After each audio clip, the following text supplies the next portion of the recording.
Hi friends, welcome to learn programming in Malayalam.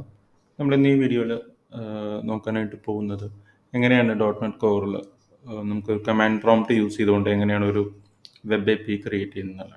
കഴിഞ്ഞ വീഡിയോയിൽ നമ്മൾ നോക്കിയത് വിഷ്വൽ സ്റ്റുഡിയോ യൂസ് ചെയ്തുകൊണ്ട് പ്രോജക്റ്റ് എങ്ങനെ ക്രിയേറ്റ് ചെയ്യുക എന്നുള്ളതാണ്. അപ്പോൾ ഈ ഒരു വീഡിയോയിൽ നമ്മൾ കമാൻഡ് പ്രോംപ്റ്റ് യൂസ് ചെയ്തിട്ട് ക്രിയേഷൻ ആയിരിക്കും നോക്കാനായിട്ട് പോകുന്നത്.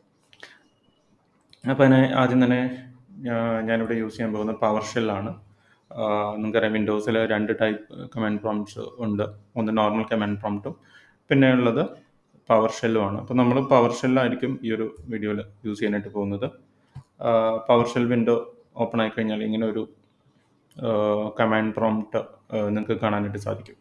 അപ്പോൾ ഈ ഒരു വിൻഡോ സ്റ്റാർട്ടായി വന്നു കഴിഞ്ഞാൽ ഫസ്റ്റ് നമ്മൾ ചെക്ക് ചെയ്യാൻ പോകുന്നതെന്ന് വെച്ച് കഴിഞ്ഞാൽ നമുക്ക് ഡോട്ട് നെറ്റിൻ്റെ കമാൻഡ് ലൈൻ പ്രോപ്പറായിട്ട് ഇൻസ്റ്റാൾ ആയിട്ടുണ്ടോ എന്നുള്ള കാര്യം ചെക്ക് ചെയ്യണം. അപ്പോൾ അതിനായിട്ട് നമുക്ക് യൂസ് ചെയ്യാൻ പറ്റുന്നത് ഡോട്ട് നെറ്റ് എന്ന് പറയുന്ന കമാൻഡ് നമ്മൾ ഈ ഒരു പ്രോംപ്റ്റിൽ ഇഷ്യൂ ചെയ്ത് കഴിഞ്ഞാൽ നിങ്ങൾക്ക് ഇങ്ങനെ ഒരു യൂസേജ് ഇൻസ്ട്രക്ഷൻ്റെ ഒരു ലിസ്റ്റാണ് വരുന്നതെങ്കിൽ അതിൻ്റെ അർത്ഥം ഈ ഒരു കമാൻഡ് പ്രോപ്പറായിട്ട് വർക്ക് ചെയ്യും എന്നുള്ളതാണ്.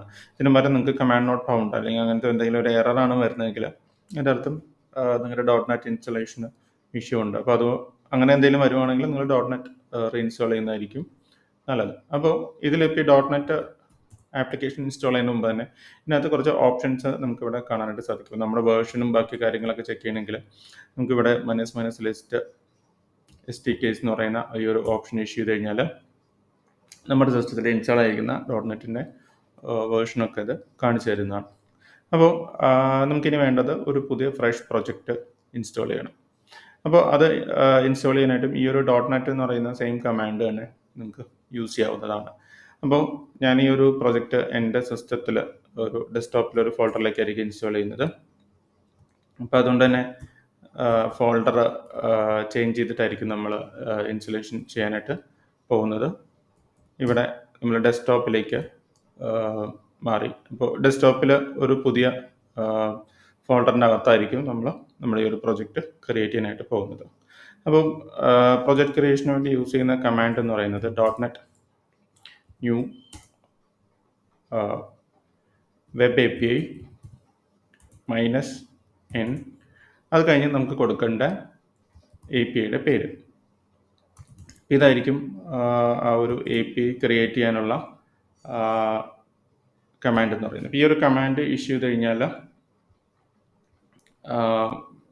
ഡോട്ട് നെറ്റ് ആ ഒരു പ്രൊജക്ട് ക്രിയേഷൻ സക്സസ്ഫുള്ളി സ്റ്റാർട്ട് ചെയ്യുന്നതാണ്. അപ്പോൾ ഈ ഒരു കമാൻഡ് നമ്മുടെ വീഡിയോയുടെ കമൻറ്റ് സെക്ഷനിൽ നമ്മൾ ഡിസ്ക്രിപ്ഷനിലൊക്കെ ആഡ് ചെയ്യുന്നതാണ്. അപ്പോൾ ഈ ഒരു ഇതിലെന്താണ് സംഭവിക്കുന്നത് വെച്ചാൽ വെബ് API ടെംപ്ലേറ്റിൽ ഒരു മൈ വെബ് API എന്ന് പറയുന്ന പ്രൊജക്ട് ഫോൾഡറിൽ പ്രൊജക്റ്റ് ക്രിയേഷൻ ആയിരിക്കും നടക്കുന്നത്. അപ്പോൾ നമുക്ക് ആ ഒരു ഫോൾഡറിലേക്ക്, ഇതിപ്പോൾ ക്രിയേഷൻ സക്സസ്ഫുള്ളി കഴിഞ്ഞിട്ടുണ്ട്, ഈ ഒരു പ്രൊജക്ട് ഫോൾഡറിലേക്ക് നിങ്ങൾക്ക് ഫോൾഡറിൽ ചേഞ്ച് ചെയ്ത് കഴിഞ്ഞാൽ ഈ ഒരു പ്രൊജക്റ്റ് കമാൻഡ് പ്രോംപ്റ്റിൽ നിന്ന് തന്നെ നമുക്ക് റൺ ചെയ്ത് നോക്കാവുന്നതാണ്. അപ്പോൾ ഈ ഒരു പ്രൊജക്റ്റ് ക്രിയേറ്റ് ആയിട്ട് നിങ്ങൾക്ക് ഇവിടെ ചെക്ക് ചെയ്ത് കഴിഞ്ഞാൽ കാണാൻ പറ്റും. ഇവിടെ പ്രൊജക്റ്റിന് നിങ്ങൾ വിഷ്വൽ സ്റ്റുഡിയോയിൽ കഴിഞ്ഞ വീഡിയോയിൽ കണ്ട അതേ ഫയൽസ് ആൻഡ് ഫോൾഡേഴ്സ് ഒക്കെ തന്നെയാണ് നമ്മൾ കമാൻഡ് പ്രോംപ്റ്റിലും ഇത് ക്രിയേറ്റ് ആയിരിക്കുന്നത്.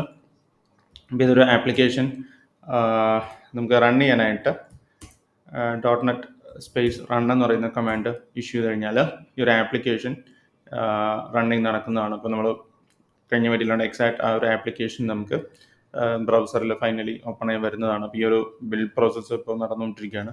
ഈ ബിൽഡ് പ്രോസസ്സ് കഴിഞ്ഞതിന് ശേഷം ഈ ഒരു ആപ്ലിക്കേഷൻ അപ്പാവുന്നതാണ്. അപ്പോൾ അതിനുശേഷം നമുക്ക് ഈ ഒരു സെയിം ആപ്ലിക്കേഷൻ നമുക്ക് ബ്രൗസറിൽ ടെസ്റ്റ് ചെയ്ത് നോക്കാവുന്നതാണ്. ഈ ഒരു ബിൽഡ് പ്രോസസ്സ് ഫസ്റ്റ് ടൈം ആയിട്ടുള്ള ആ ഒരു ഡിലേ ആണ് ഇവിടെ കാണുന്നത്. അപ്പോൾ ഈ ഒരു കാര്യം ഫുള്ളി കംപ്ലീറ്റ് ചെയ്ത് കഴിഞ്ഞാൽ നമുക്ക് വിഷ്വൽ സ്റ്റുഡിയോയിൽ ആപ്ലിക്കേഷൻ സ്റ്റാർട്ട് ആകുമ്പോൾ കാണുന്ന അതേ ഒരു ഇൻ്റർഫേസ്, ആപ്ലിക്കേഷൻ സ്റ്റാർട്ടഡ് എന്നൊക്കെ പറഞ്ഞ് കാണിക്കുന്ന ആ ഒരു ഇൻ്റർഫേസ് ഈ ഒരു എക്സാക്ട് പവർ ഷെല്ലിൽ നമുക്ക് കിട്ടുന്നതാണ്. ഈ ഒരു application as of now building കഴിഞ്ഞ് സ്റ്റാർട്ടായിട്ടുണ്ട്. അപ്പോൾ ഇത് ലിസൺ ചെയ്യുന്ന പോർട്ട്, ഇത് റാൻഡംലി മാറിക്കൊണ്ടിരിക്കുന്ന ഒരു പോർട്ടാണ്. ഈ ഒരു വിൻഡോ ഓപ്പൺ ആക്കി കഴിഞ്ഞാൽ നമ്മുടെ ആപ്ലിക്കേഷൻ നമുക്ക് കാണാനായിട്ട് സാധിക്കുന്നതാണ്.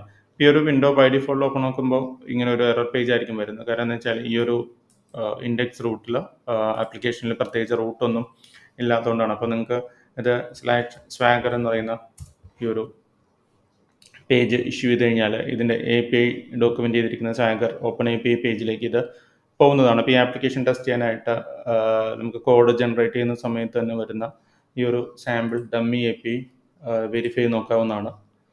ഇതിൽ ഞാൻ ഈ ഒരു ഡമ്മി വെതർ ഫോർകാസ്റ്റിൻ്റെ ഒരു ഡമ്മി API റൺ ചെയ്തപ്പോൾ ഒരു കഴിഞ്ഞ വീഡിയോയിൽ കിട്ടിയ എക്സാക്ട് സെയിം ഔട്ട്പുട്ട് തന്നെ നമുക്ക് കിട്ടി. പക്ഷേ നമ്മൾ ഇതിലെ എല്ലാ സ്റ്റെപ്സും ഒരു കമാൻഡ് പ്രോംപ്റ്റിൽ നിന്ന് തന്നെയാണ് ചെയ്തിരിക്കുന്നത്. അതാണ് ഈ ഒരു കാര്യത്തിലുള്ള മെയിൻ ഒരു ഡിഫറൻസ് എന്ന് പറയുന്നത്.